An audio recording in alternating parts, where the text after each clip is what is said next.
I'm Jen West, professional rebel of delight. And I'm Dave Wiesdock, sage of creative scaffolding. And this is shadow casting. Hey, Dave. Happy recording day. Hey, Jen. How's it going? It's going really well. And this is my favorite because I love quote day. They make me so happy. Oh, I can't wait to see what quote you have in store for us. This one's going to be so much fun. It just kind of puts a twist on where our focus is. You ready? Oh, all right, yeah. Let me just get my little ice cream twist going here. And now I want ice cream. I'm at the beach, so ice cream would be super yummy right now, especially a cone. Oh, yeah. Get a little custard. Okay, here's our quote. Let's get focused. Our quote today is from Buckminster Fuller, and it's, "You never change things by fighting against the existing reality. To change something, build a new model that makes the existing model obsolete." I love that quote. Yeah, I love the way this quote fights against our natural tendency to say, I don't like this thing. How do I fix this thing? How do I tweak it? How do I change it? How do I manipulate it so it works? It says, don't focus on the existing reality that you don't like. What do you want? And how do you build that new thing? And then in the practice of building that new thing, the other model just kind of disappears. And I think it's a real way of looking at our lives. There are parts of ourselves we don't like. There are patterns we don't like. There are addictions we have we don't like. And we're always trying to be like, what caused that addiction? What made it not work? And how do I change it? How do I tweak it? How do I slowly move to something else? Instead of saying, yeah, this is where I am, but what do I want to be? And how do I start building that? I agree. So I was thinking it's kind of funny because this brings almost a capitalistic mindset to me. And just for fun, I have to share it because when you think about Steve Jobs, Jeff Bezos, Bill Gates, did they not do all that too? Did they not say that the old ways of doing things were obsolete and here's this new creative, intuitive, ingenious new way of doing something? I mean, they even out-invented themselves. Apple came out with a computer that replaced the computer that already existed, and his vision wasn't that he was just going to create a new computer. He was going to create a computer that was in everyone else's homes. That was not the way things were done before. To use a computer, you either had to go to like an institution or a library, or it was with your company. To have a personal computer, that was just crazy. And so he created a new reality where everyone has a computer now. But then he outcreated himself again, because if you think about it, later on down the line, he created the Apple iPod. Yeah, the iPod. Wow. Mm-hmm. I'm saying I can't even remember if that's right because it's been so long since I've seen one. But yeah, he created the Apple iPod, which was just a music player. And then he went, wait a minute, I can put that on the phone. And the iPod, he made his own product obsolete by making it better with something else. And he created the iPhone that had the music on it. And we've never looked back. And to me, that's a very like physical example. And, you know, hoarding of wealth and everything and all the capital. That's not where I'm going with all this. But he was ingenious and inventive and created a new reality. Honestly, could anyone listening to this podcast, which by the way, some of you are probably listening to this on a computer or on your phone, could you imagine a reality where this wasn't a part of your life? You can't, because he took the old way of doing something and completely turned it on its head. And I use that as the example to really highlight what Jen's getting at, because when we talk about internal stuff, just like we talked about last week with failure, it can sometimes be this kind of like cloudy topic that's not very concrete for us.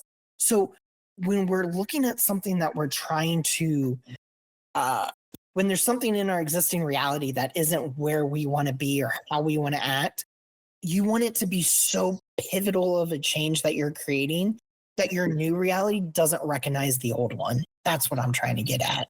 Yeah, and it just becomes something that really is just an expectation. And so the old thing isn't important anymore. And those are perfect concrete examples. I kind of went airy fairy really quick with let's look at our psychology and how that's exactly like this example. And it's good to ground it back down into let's look at business models. Let's look at how they've already done it. We've got concrete examples with the iPhone. You don't need a camera. You don't need a map. You don't need all these different tools. You don't need a music player anymore. So you could travel in your car and not have any of those things and get where you need to go. And we have an expectation that the phone will do it all for us. And it does. And it does. And Yeah. that's the energy you want behind this change. It's not, I don't eat healthy, and so now I'm going to eat healthy. That's not what we're talking about here. We are talking about a complete reality shift where in your core, you are stepping into more of who you are. You are aligning more within. And as you align more within, the things on the outside change. That's how you shift your reality, I feel, with this quote.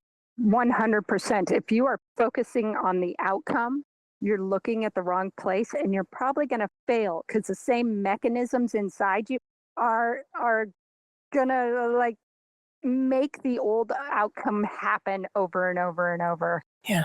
Yeah, Okay. so we don't want the internal structures to keep sabotaging our outcome.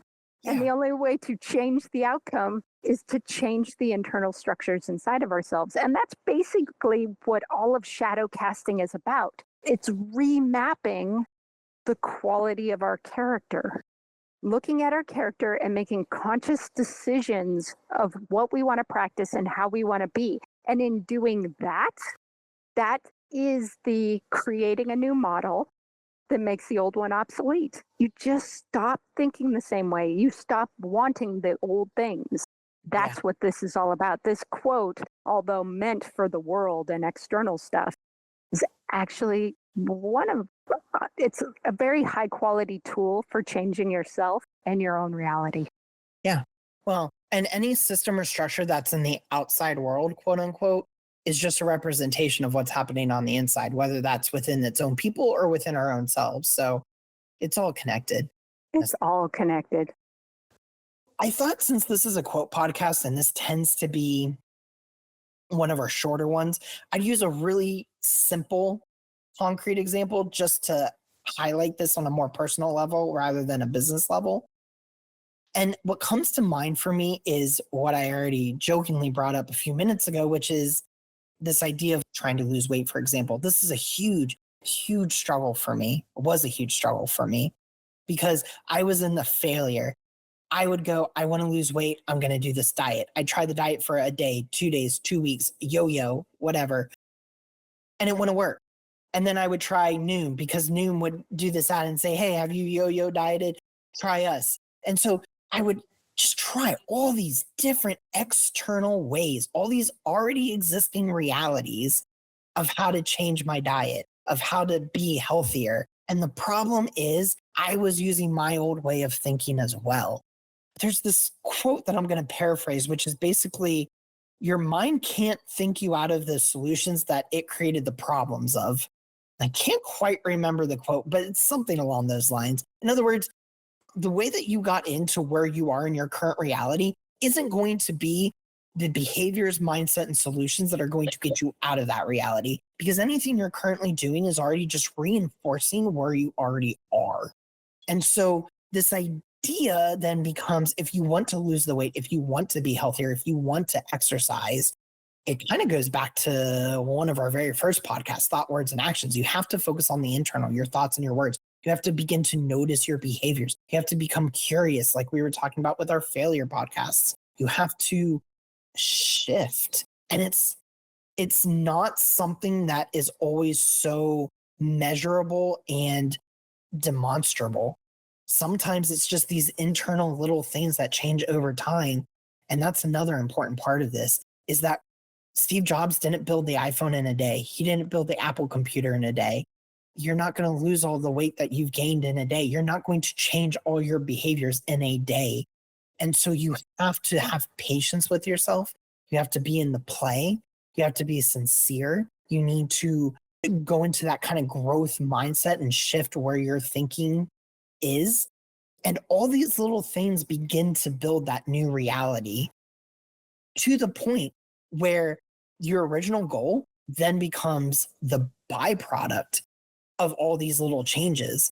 Because what really matters at the end of the day, I think, are the little changes you make on the inside. The healthy weight, the movement, the way you handle failure, the way you cast your shadow, the way you celebrate your humanity, all those things are affected by how you carry and think of yourself on the inside. And when you get that right, when you shift that reality, the external reality changes too. Yeah, it's less about focusing on the food you eat and how much you move. And it's more creating the character that wants to do those things already. Because then your natural tendency is, I want to go out for a walk with my dog. Ooh, I'd like to go get carrots and veggies and some fruit to snack on because they're sweet and they're watery, and that's what I want. It's not because you're saying I want to lose weight so I need to eat fruit and vegetables. Right. And then it's okay to eat other food as well. If you have Doritos because you wanted some Doritos, and it's not bad, and it's not something you binge because you're not cheating. Yeah. It's just like, oh, Dorito, yum. Yeah. And I mean, this applies to everything. It's a really easy example with weight loss and physical things, but this applies to how you handle your emotions, your communication style, your relationships. Everything is a certain reality and a context. As long as there's this ability to have two kind of forces interacting, there's an opportunity to shift your reality. Yeah, this is just a fun one. So make sure to leave a comment and let us know where you see you trying to change your reality and what challenges are you coming up to as you're doing that. What tools have you found that have helped you really shift that energy within? And as always, make sure to like, comment, subscribe, and share our podcast from wherever you're listening. Until next time. See ya.